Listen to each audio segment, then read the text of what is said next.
దావోస్లో Telangana CM Revanth Reddy పర్యటన 4వ రోజు కొనసాగుతోంది. వరల్డ్ ఎకనామిక్ ఫోరం సదస్సులో తెలంగాణ రైజింగ్ టీం పాల్గొంటూ భారీగా పెట్టుబడులు సమీకరిస్తోంది. ఈ రోజు కూడా పలువురు పారిశ్రామికవేత్తలతో సీఎం రేవంత్ రెడ్డి టీం భేటీ అవుతుంది. సాయంత్రం వరకు దావోస్లోనే ఉండనున్న సీఎం రేవంత్ రెడ్డి రాత్రికి దుబాయ్ చేరుకుంటారు. రేపు రాత్రి హైదరాబాద్ తెలంగాణ దావోస్ టీం హైదరాబాద్కు తిరిగి చేరుకుంటుంది.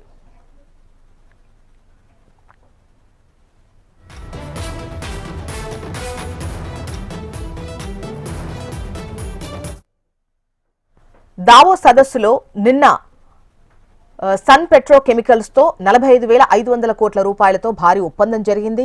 మానవరహిత ఏరియల్ సిస్టమ్స్ తయారీ పరిశ్రమ 800 కోట్ల రూపాయలతో జేఎస్డబ్ల్యూతో ఒప్పందం చేసుకున్నారు.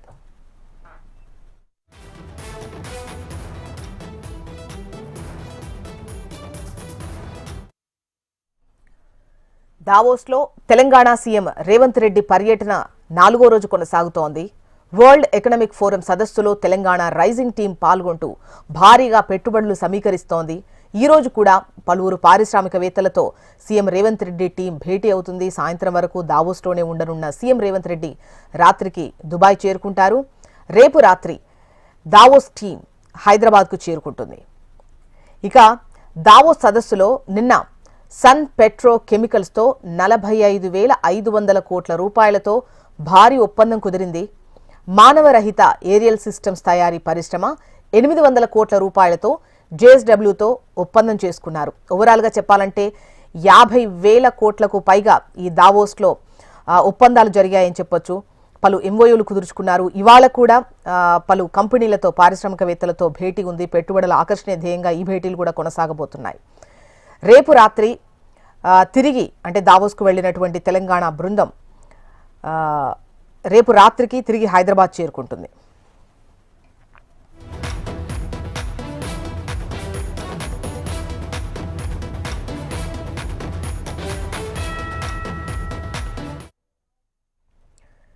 ఇక దావోస్లో తెలంగాణ సీఎం రేవంత్ రెడ్డి పర్యటన 4వ రోజు కొనసాగుతోంది. డీటెయిల్స్ అందించేందుకు రీజనల్ కోఆర్డినేటర్ అశోక్ సిద్ధంగా ఉన్నారు. అశోక్,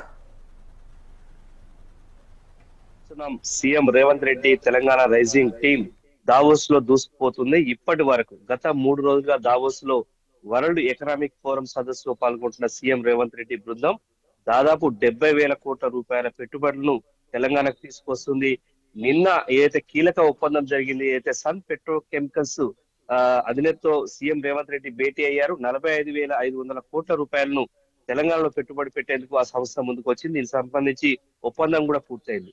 ప్రధానంగా ములుగు, నాగర్ కర్నూలు, మంచిర్యాల జిల్లాల్లో ఈ సన్ పెట్రోల్ కెమికల్స్ జల విద్యుత్, సోలార్ డంపుడు సంబంధించినటువంటి దానిపైన కూడా ఏదైతే పెట్టుబడి పెట్టబోతుంది. దీనివల్ల 7,000 మందికి ఉపాధి లభించబోతుంది. సో ఇది బిగ్ ఎసెట్ గా చెప్పవచ్చు. దావోస్ పర్యటనలో గతంలో ఎన్నడూ లేని విధంగా 45,500 కోట్ల రూపాయల పెట్టుబడి అంటే చాలా గొప్ప ఎసెట్ గా చెప్పవచ్చు. దీనికి సంబంధించి సీఎం రేవంత్ రెడ్డి బృందం చాలా కీలక చర్చలు జరిపింది. ఈ నేపథ్యంలోనే సన్ పెట్రో కెమికల్స్ తో నిన్న ఒప్పందం జరిగింది. దీంతో పాటు ఏదైతే విప్రో సంస్థ కూడా గోపన్పల్లిలో తన సాఫ్ట్వేర్ ఇండస్ట్రీకి సంబంధించి విస్తరిస్తుందని చెప్పేసి స్పష్టం చేసింది. ఈ నేపథ్యంలో 5,000 మందికి ఉపాధి లభించింది. అలాగే మానవరహిత ఏరియల్ సిస్టమ్ సంబంధించి జేఎస్డబ్ల్యూతో కూడా ఒప్పందం జరిగింది. దీనికి సంబంధించి 800 కోట్ల రూపాయలు పెట్టుబడి పెట్టేందుకు ఆ సంస్థ ముందుకు వచ్చింది. దీనిపై కూడా ఒప్పందం జరిగింది. దీనివల్ల 200 మందికి ఉపాధి లభించింది. అలాగే మనం చూసాం మొత్తంగా 3 రోజులుగా నిన్న, మొన్న, అంతకుముందు రోజు 3 రోజుల నుంచి కూడా అయితే CM Revanth Reddy world economic forum సదస్సులో తెలంగాణ పెవిలియన్ లో వరుసగా భేటీ అవుతున్నారు. ఈ నేపథ్యంలో దాదాపు 70,000 కోట్ల రూపాయల పెట్టుబడులు ఇప్పటికి వచ్చాయి. సో ఇవాళ చాలా కీలకమైనటువంటి సమావేశం ఉంది దావోస్ లో. ఇవాళ సాయంత్రం వరకు కూడా దావోస్ లో సీఎం రేవంత్ రెడ్డి బృందం పలు కీలకమైనటువంటి పారిశ్రామిక దిగ్గజాలతో సమావేశం అవుతారు. ఇవాళ కూడా మరిన్ని పెట్టుబడులు వచ్చే అవకాశం ఉంది. మనం చూస్తున్నాం గత ఏడాది ఇదే దావోస్ వేదికగా 40,000 కోట్ల రూపాయలు వచ్చాయి. సో ఈసారి 70,000 కోట్ల రూపాయలు ఇప్పటి వరకు మన తెలంగాణకు రావడం జరిగింది. అంతకుముందు సింగపూర్ పర్యటనలో కూడా చాలా విలువైనటువంటి ప్రాజెక్టులు తెలంగాణకు వచ్చాయి. సో ఇవాళ రాత్రికి ఆయన దుబాయ్ చేరుకుంటారు. రేపు దుబాయ్ లో ఆయన పర్యటించి రేపు రాత్రికి హైదరాబాద్ కు వస్తారు. సో ఏది ఏమైనప్పుడు కూడా ఈసారి దావోస్ పర్యటన చాలా కీలకంగా మారింది. తెలంగాణకు పెట్టుబడులు పెద్ద ఎత్తున వస్తున్న పరిస్థితి మనం చూస్తున్నాం. జోష్నా. రైట్ అశోక్.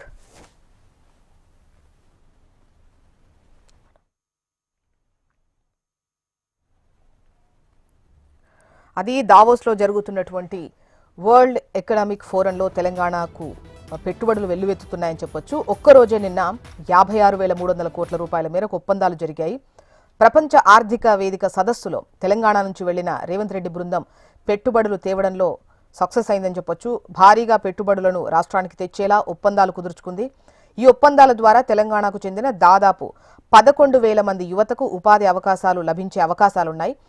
ఇందులో కేవలం ఒక్క సన్ పెట్రో కెమికల్స్ ఒప్పందమే 45,500 కోట్ల రూపాయలు. ఇక దేశంలోనే ఇంధన రంగంలో పేరు ప్రతిష్టలున్న ఈ సంస్థ తెలంగాణలో భారీ పెట్టుబడులు పెట్టేందుకు అంగీకరించింది.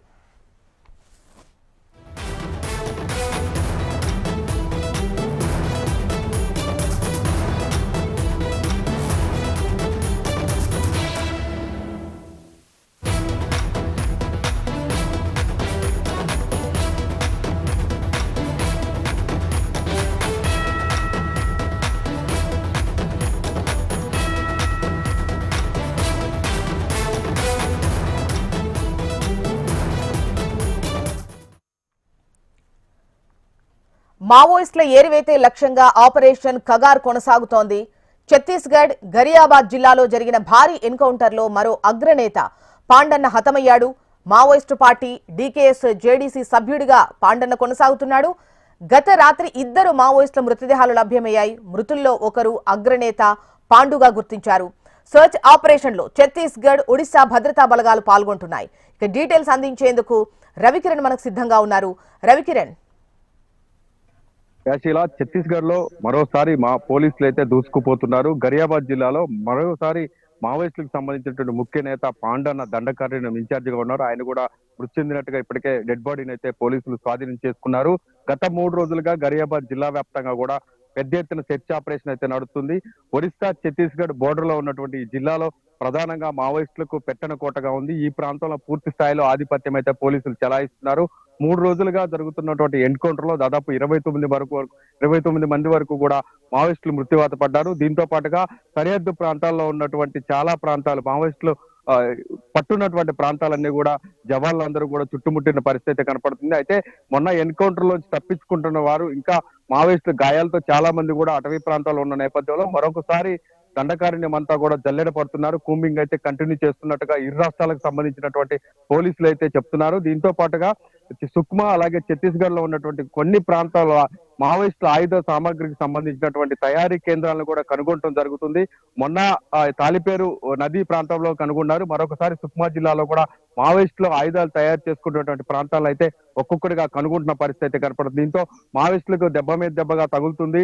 మావోయిస్టుల ప్రభావం ఉన్నటువంటి ప్రాంతాలన్నీ కూడా పోలీసులు చేజిక్కొచ్చుకోవడం, అలాగే ముఖ్య నేతలు ఎవరైతే ఉన్నారో ఆ దండకారణ్యం ఇన్ఛార్జిగా ఉన్న పాండన కావచ్చు, అలాగే ఒరిస్సా రాష్ట్ర ఇన్ఛార్జిగా ఉన్నటువంటి చలపతి కావచ్చు, ఇలా ముఖ్య నేతలందరూ కూడా కనుమరుగవడంతో పార్టీ కకావికలం అవుతున్న పరిస్థితి ఛత్తీస్గఢ్ లో కనపడుతుంది. సుక్మా, నారాయణపూర్, బేజాపూర్ సంబంధించినటువంటి ముఖ్యమైన ప్రాంతాలన్నీ కూడా ఇప్పటికే పోలీసుల ఆధీనంలోకి వచ్చాయి. ప్రతి 3 కిలోమీటర్లకు ఒక చోట బేస్ క్యాంపులను ఏర్పాటు చేసుకుని అటు సిఆర్పిఎఫ్, కోబ్రా టీమ్స్, అలాగే లోకల్ గా ఉన్నటువంటి స్థానిక పోలీసులు, అలాగే కేంద్ర బలగాలు కూడా భద్రతా బలగాలన్నీ కూడా చుట్టుముట్టేస్తున్నాయి. వేల సంఖ్యలో భద్రతా బలగాలన్నీ అటవీ ప్రాంతాల్లో జల్లెడ పడుతున్న సిచ్యువేషన్ అయితే ప్రస్తుతం ఛత్తీస్గఢ్ లో కనపడుతుంది. ఇప్పటికే 16 మంది డెడ్ బాడీని గుర్తించారు. ఈ రోజు మరొక 2 డెడ్ బాడీలు కూడా గుర్తించడం జరిగింది. మొత్తం 18 డెడ్ బాడీలు అయితే ఇప్పటికే పోలీసులు గుర్తించారు. మరొక 10 లేదా 15 మంది డెడ్ బాడీలను కూడా గుర్తించే పనులు అయితే పోలీసులు సెర్చ్ కంటిన్యూ చేస్తున్నారు. ఛత్తీస్గఢ్ రాష్ట్ర వ్యాప్తంగా కూడా యుద్ధ వాతావరణం అయితే కనపడుతుంది. భీకర ఎన్కౌంటర్ తర్వాత మావోయిస్టులకు అయితే చాలా ప్రభావం ఉన్నటువంటి ప్రాంతాలు ఏవైతే ఉన్నాయో అవన్నీ కూడా ఒక్కొక్కటిగా పోలీసులు చేజిక్కించుకుంటూ సుక్మా కావచ్చు, బీజాపూర్ కావచ్చు, నారాయణపూర్ కావచ్చు, ఈ ప్రాంతాల్లో ఉన్నటువంటి ప్రధానమైన పెట్టని కోటలుగా ఉన్న ప్రాంతాలన్నీ కూడా మావోయిస్టులకు చేజారాయని చెప్పవచ్చు. ఛత్తీస్గఢ్ రాష్ట్ర వ్యాప్తంగా కూడా చాలా ప్రాంతాల్లో ఇప్పటికే పోలీసు బలగాలు కూంబింగ్ కంటిన్యూ చేస్తున్నాయి. ఒరిస్సా, ఛత్తీస్గఢ్, మహారాష్ట్ర సంబంధించినటువంటి సరిహద్దు ప్రాంతాలు ఏవైతే ఉన్నాయో వాటి మీద కూడా పూర్తి స్థాయిలో ఆధిపత్యం చెలాయించే దిశగా అయితే పోలీసులు ముందుకు సాగుతున్నారు. ఇప్పటికే కేంద్ర హోంమంత్రి అమిత్ షా ఆదేశాలతో ఎప్పటికప్పుడు కూడా రాష్ట్ర ప్రభుత్వం కూడా సపోర్ట్ చేస్తుండడంతో కేంద్ర బలగాలు అలాగే స్థానిక ఉన్నటువంటి సిఆర్పిఎఫ్ బెటాలియన్ సంబంధించినటువంటి టీమ్స్ కూడా, కోబ్రా టీమ్స్ కూడా పెద్ద ఎత్తున దండకారణ్యం చుట్టుముడుతున్నాయి. శీల, రైట్.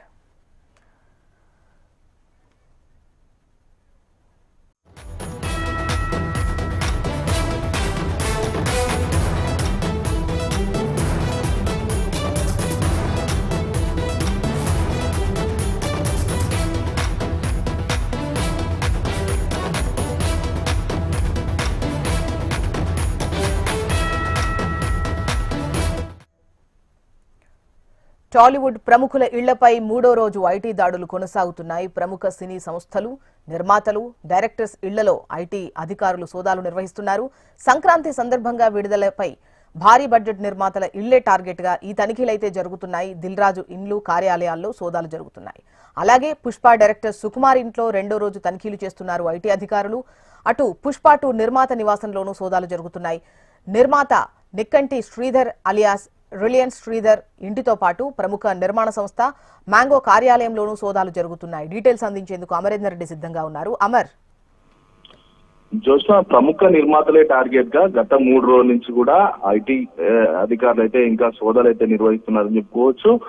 నిన్న మొన్న 3 రోజుల పాటు అంటే వరుసగా ఇటు ఐటీ సోదాలకు సంబంధించి అర్ధరాత్రి కూడా తనిఖీలు చేసిన సందర్భం అయితే ఉంది. అయితే సినిమా సంస్థలకు సంబంధించి ఫైనాన్స్ ఇచ్చే ఏవైతే ఉంటాయో ఆ ప్రొడ్యూసర్ సంబంధించిన సంస్థలే టార్గెట్ గా, వారి ఇల్లే టార్గెట్ గా ప్రస్తుతం ఐటీ సోదాలు తనిఖీలు అయితే నిర్వహిస్తున్న పరిస్థితి అయితే నెలకొంది. అయితే ప్రముఖ సినీ నిర్మాతలతో పాటు ఇటు డైరెక్టర్ల ఇళ్లలో ఇంకా దాడులు అయితే కొనసాగుతున్నాయని చెప్పుకోవచ్చు. అయితే పుష్ప 2 సినిమా డైరెక్టర్ అయినటువంటి సుకుమార్ ఇంట్లో నిన్న ఐటీ దాడులు అనేవి మొదలయ్యాయి. ఇవాళతో రెండో రోజు ఇంకా సోదాలు అయితే కొనసాగుతున్న పరిస్థితి నెలకొంది. అయితే పుష్ప 2 సినిమా డైరెక్టర్ అయినటువంటి సుకుమార్ కూడా ఇందులో నిర్మాతగా అంటే దీనికి సంబంధించిన షేర్స్ కూడా ఉన్నట్టుగా గుర్తించడంతో సుకుమార్ సంబంధించిన వ్యాపార వ్యవహారాలతో పాటు ఆర్థికపరమైన ట్రాన్సాక్షన్స్, ఇటు బ్యాలెన్స్ షీట్లను కూడా ప్రస్తుతం ఐటీ అధికారులు అయితే ఒకవైపు తనిఖీలు చేస్తున్న నేపథ్యంలో మరోవైపు నిర్మాత నెక్కింటి శ్రీధర్ అలియాస్ రిలయన్స్ శ్రీధర్ ఇంట్లో కూడా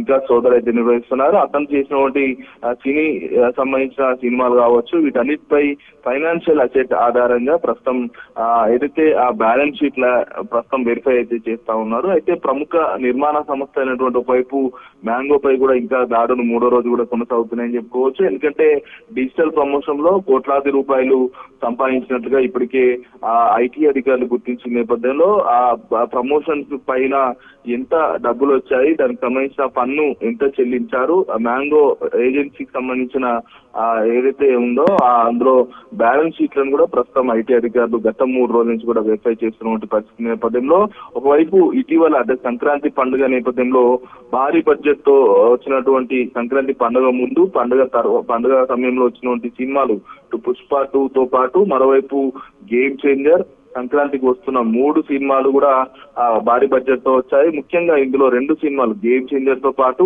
పుష్ప 2 భారీ బడ్జెట్ ఉండడంతో ఆ నిర్మాతల ఇళ్లలో ఆ బడ్జెట్ కేటాయింపులకు సంబంధించి భారీ బడ్జెట్ అని ఇప్పటికే పేపర్ మీడియా వేదికగా ప్రకటన చేస్తున్న నేపథ్యంలో ఆ బడ్జెట్ ఎంత కేటాయించారు, బడ్జెట్ కేటాయించిన సమయంలో ఐటీ శాఖకి ఇచ్చినటువంటి లెక్కలు ఎంత, ప్రస్తుతం మీరు మెయింటైన్ చేసిన బ్యాలెన్స్ షీట్ ఎలా ఉన్నాయన్న కోణంలో ప్రస్తుతం అయితే దర్యాప్తు చేస్తా ఉన్నారు. పుష్ప 2 నిర్మాత ఇళ్లలో కూడా ఒకవైపు సోదాలు కొనసాగుతుండగా ముఖ్యంగా దిల్ రాజుకు సంబంధించి గత 3 రోజుల నుంచి దిల్ రాజు నివాసంతో పాటు వాళ్ళ కూతురు హన్సితారెడ్డి నివాసాల్లో కూడా ఐటీ సోదాలు అయితే కొనసాగుతున్నాయి. నిన్న హన్సితారెడ్డి జూబ్లీహిల్స్ ఆమె నివాసం కూడా చేరుకుంది.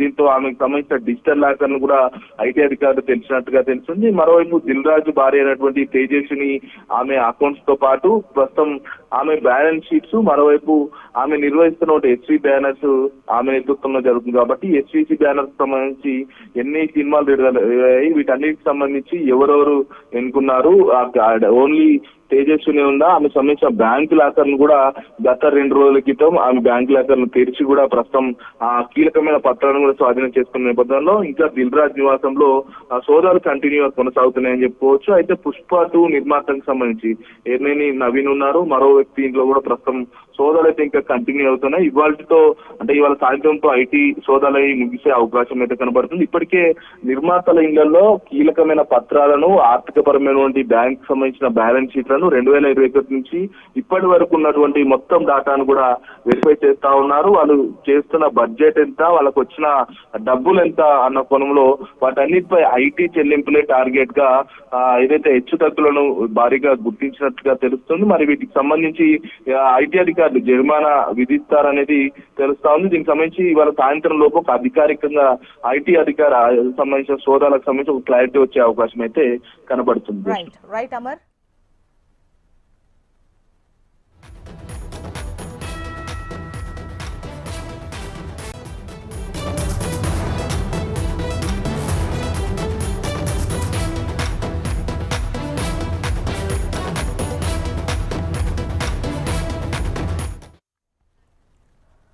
కాళేశ్వరం ప్రాజెక్టు అక్రమాలపై జస్టిస్ పీసీ ఘోష్ విచారణ కొనసాగుతోంది. పలు ఏజెన్సీలను కాళేశ్వరం కమిషన్ విచారించనుంది. నిర్మాణ సంస్థలను క్రాస్ ఎగ్జామినేషన్ చేయనుంది. మేడిగడ్డ, అన్నారం, సుందిళ్ల ఆనకట్టలను నిర్మించిన సంస్థ ప్రతినిధులను కమిషన్ ఎంక్వైరీ చేయనుంది. కాగా నిన్న జలవనరుల అభివృద్ధి సంస్థ మాజీ చైర్మన్ వి ప్రకాష్ను కమిషన్ ప్రశ్నించింది.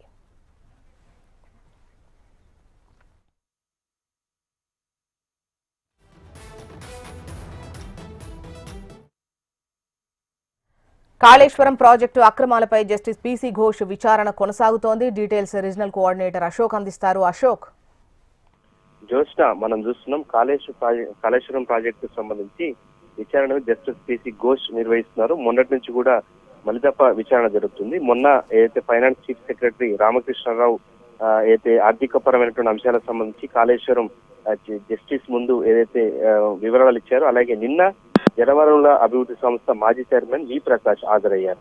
ప్రధానంగా నిన్నకు సంబంధించి చూసినట్లయితే కాళేశ్వరం ప్రాజెక్టు సంబంధించి అంతకు ముందున్నటువంటి తుమ్మిడిహట్ వద్ద కాకుండా మేడిగడ్డ దగ్గర ఎందుకు ప్లాన్ చేశారు, అసలు దానికి ఎటువంటి అప్రూవల్స్ తీసుకున్నారు, అక్కడ చేపట్టడానికి గల కారణాలు ఏంటి, అసలు వాటి నీటి లభ్యత ఉందా లేదా, ఇవన్నీ అంచనా వేశారా లేదా అన్నటువంటి అంశాలపైన కూడా ఏదైతే వి ప్రకాష్ అడిగి తెలుసుకున్నారు. ఇవాళ నుంచి ఏదైతే ఈ కాళేశ్వరం ప్రాజెక్టు సంబంధించి ఇవాళ రేపు ఎల్లుండి 3 రోజుల పాటు నిర్మాణ సంస్థలకు సంబంధించినటువంటి వారిని విచారిస్తారు. ఇవాళ అయితే సుందిళ్ల బ్యారేజ్ సంబంధించి చేసినటువంటి నవయుగ కంపెనీకి సంబంధించిన ప్రతినిధులను ఇవాళ విచారణ కమిషన్ అయితే విచారిస్తుంది. ప్రధానంగా సుందిళ్ల బ్యారేజ్ విషయంలో ప్రభుత్వం చెప్పినటువంటి పెద్దలు చెప్తే చేశారా, లేదంటే ఇంజనీరింగ్ ప్లాన్ తో చేశారా, మీకు ఇచ్చినటువంటి డిపిఆర్ ద్వారా పనులు చేశారా అని చెప్పేసి వివరాలు అడుగుతారు. రేపు అన్నారం బ్యారేజ్ సంబంధించి, అలాగే రేపు మేడిగడ్డ, ఎల్లుండి అన్నారం బ్యారేజ్ సంబంధించి. సో మొత్తంగా చూసినట్టు కీలకమైనటువంటి విచారణ అయితే ప్రస్తుతం కాళేశ్వరం ప్రాజెక్టు పైన కొనసాగుతుంది.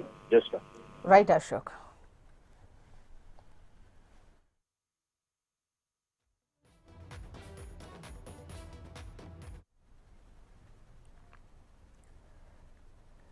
అనంతపురం జిల్లాలో చోరీ జరిగింది.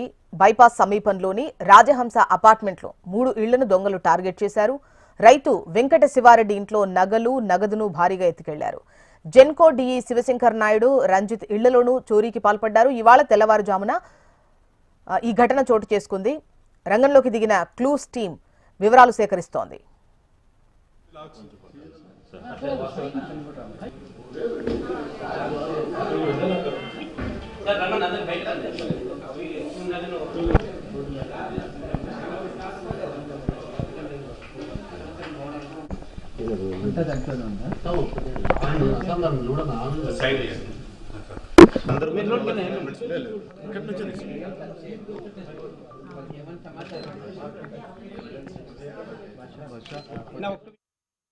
అనంతపురం జిల్లాలో చోరీ జరిగింది. బైపాస్ సమీపంలో ఉన్న రాజహంస అపార్ట్మెంట్లో 3 ఇళ్లను దొంగలు టార్గెట్ చేశారు. రైతు వెంకట శివారెడ్డి ఇంట్లో నగదును భారీగా ఎత్తుకెళ్లినట్లు తెలుస్తోంది.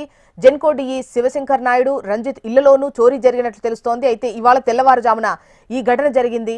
రంగంలోకి దిగిన క్లూస్ టీం ఆధారాలు సేకరించే పనిలో పడింది. డీటెయిల్స్ అందించేందుకు మనకు ప్రవీణ్ సిద్ధంగా ఉన్నారు. ప్రవీణ్. జోష్న, అయితే అనంతపురం నేషనల్ హైవే సమీపంలో ఉన్నటువంటి ఏదైతే రాజహంస విల్లాస్ లో భారీగా చోరీ జరిగింది. తాళం వేసిన ఇళ్ల టార్గెట్ గా దొంగల ముఠ ఒకటి 3 ఇళ్లలో వరుసగా చోరీలకు పాల్పడింది. ఈ 3 ఇళ్లలో ఒక శివారెడ్డి అనే రైతు ఇంట్లో పెద్ద ఎత్తున నగదు, అదేవిధంగా నగలు కూడా అపహరణకు గురైనట్లు కూడా సమాచారం వస్తుంది. ముఖ్యంగా ఏదైతే దాదాపు కోట్ల రూపాయల విలువైన ఆభరణాలు ఏదైతే కూతురు వివాహం కోసం ఇంట్లో పెట్టుకున్న సమయంలో ఈ చోరీ జరిగిందని చెప్పి బాధితులు చెప్తున్నటువంటి పరిస్థితి. మరోవైపు జెన్కో డి శివశంకర్ నాయుడు, అదేవిధంగా మరో ఇల్లు రంజిత్, ముగ్గురు ఇళ్లలో కూడా చోరీలకి పాల్పడినట్లు తెలుస్తుంది. ఒక దొంగల ముఠ, 4 వ్యక్తులు ఉన్నటువంటి దొంగల ముఠ మాస్క్ ధరించి వెనక వైపు నుంచి గోడ దూకి లోపలికి వచ్చినట్లుగా సీసీటీవీ ఫుటేజ్ లో కూడా రికార్డ్ అయినట్లు స్పష్టమవుతుంది. దీని మీద అనంతపురం పోలీసులు స్పెషల్ టీమ్స్ ను ఫామ్ చేశారు. అదేవిధంగా నిందితులను పట్టుకోవడానికి, దొంగలను పట్టుకోవడం ప్రత్యేక పోలీసు బలగాలను కూడా ఫామ్ చేసినట్లుంది. క్లూస్ టీమ్స్ తో నిన్ననే కూడా ఈ ఘటన మీద పూర్తిగా విచారణ చేపట్టారు. అయితే ఈ ఘటన ఒక పక్కా ప్రొఫెషనల్ దొంగల ముఠా పనే అని చెప్పి పోలీసులు కూడా ప్రాథమికంగా భావిస్తున్న తరుణంలో అనంతపురంలో తరచుగా ఈ మధ్య కాలంలో ఇటీవల ఎక్కువ దొంగతనాలు జరుగుతున్న నేపథ్యంలో ఏదైనా ప్రత్యేక ముఠా ఏదైనా అనంతపురంకి వచ్చిందా అన్న కోణంలో కూడా పోలీసులు విచారణ చేపట్టారు. అయితే నేషనల్ హైవేకి ఆనుకొని ఉండడం, అదేవిధంగా తాళం వేసిన ఇళ్లలో టార్గెట్ గా ఈ దొంగల ముఠ చోరీకి పాల్పడింది. ఇందులో శివారెడ్డి ఇంట్లో పెళ్లిస్తున్న బంగారు దాదాపు కోట్ల రూపాయల విలువైన బంగారుతో పాటు సుమారు 25 లక్షల రూపాయల నగదు కూడా అపహరణకు గురైనట్లు కూడా తెలుస్తుంది. దీని మీద పోలీసులు ఇప్పటికే గాలింపు చర్యలు చేపట్టారు. జ్యోష్ణ. రైట్ ప్రవీణ్.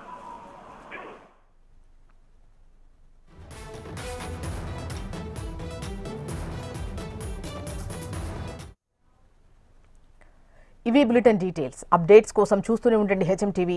వార్త ఆగదు.